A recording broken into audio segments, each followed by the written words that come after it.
Hello, ഇത് ഞങ്ങളൊരു ചെറിയൊരു മിനി വ്ളോഗാണ് കേട്ടോ. ഞങ്ങൾ ചേട്ടൻ വന്ന ടൈമിൽ ശോഭ സിറ്റി മാളിൽ പോയിട്ടുണ്ടായിരുന്നു. ഞാൻ ആദ്യമായിട്ടാണ് കേട്ടോ ശോഭ സിറ്റിയിൽ പോകുന്നത്. ഇതിപ്പോൾ ഞാൻ ഇടയ്ക്കിടയ്ക്ക് പറയുന്നുണ്ട് ഞാൻ ആദ്യമായിട്ടായിട്ട് ചേട്ടൻ വരുന്ന ടൈമിലൊക്കെയാണ് ഇങ്ങനെ പോകാൻ പറ്റുള്ളൂ.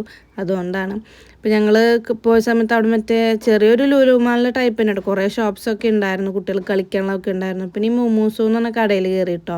അവിടെ എല്ലാം നല്ല ക്യൂട്ടായിട്ടുള്ള കുട്ടികൾക്ക് പറ്റിയുള്ള ഐറ്റംസ് ആയിരുന്നു. ഞങ്ങളൊന്നും മേടിച്ചിട്ടില്ല. പിന്നെ സുദ്യോലൊക്കെ കയറിയിട്ടാണ് ഞങ്ങൾ ജസ്റ്റ് നോക്കിയിട്ട് ഇറങ്ങിയുള്ളൂ. പിന്നെ ഈ ഗെയിം സെൻറ്ററിൽ കയറിയപ്പോൾ പൊന്നോട്ട് അവിടെ നിന്ന് എണിക്കുന്നേ ഇല്ലായിരുന്നു. എല്ലാ ഗെയിമിലും ഭയങ്കര കളിയായിരുന്നു. ഇറങ്ങാൻ കരഞ്ഞിട്ടാണ് എടുത്തിട്ട് വന്നത് കേട്ടോ. പിന്നെ ഹാംലീസിൽ കയറി പെപ്പാ പിഗിൻ്റെ ഡോള് കണ്ടിട്ടാട്ടോ ഹാംലീസിൽ ഓടി കയറിയത് അവൻ. അപ്പോൾ ഒടുക്കത്തെ വിലയായിരുന്നു. ചെറിയ ഡോളിനൊക്കെ 799 899 ഒക്കെ സ്റ്റാർട്ടിങ്. അപ്പോൾ ഞങ്ങൾ പറഞ്ഞു പുറത്തുനിന്ന് നമുക്ക് വില കുറവിൻ്റെ പെപ്പാ പിഗ് മേടിക്കാമെന്ന് പറഞ്ഞിട്ട് വന്നു. ഇനി പിസ്സ ഹട്ടിൽ കയറിയിട്ട് ചെറിയൊരു പിസ്സയും ഫ്രൈസും കോക്കും കഴിച്ചു കേട്ടോ. ആ ഒരു ഗ്ലാസ് കോക്കിന് 80 രൂപയായിരുന്നു. ഞങ്ങൾ ഞെട്ടി പോയിട്ടോ.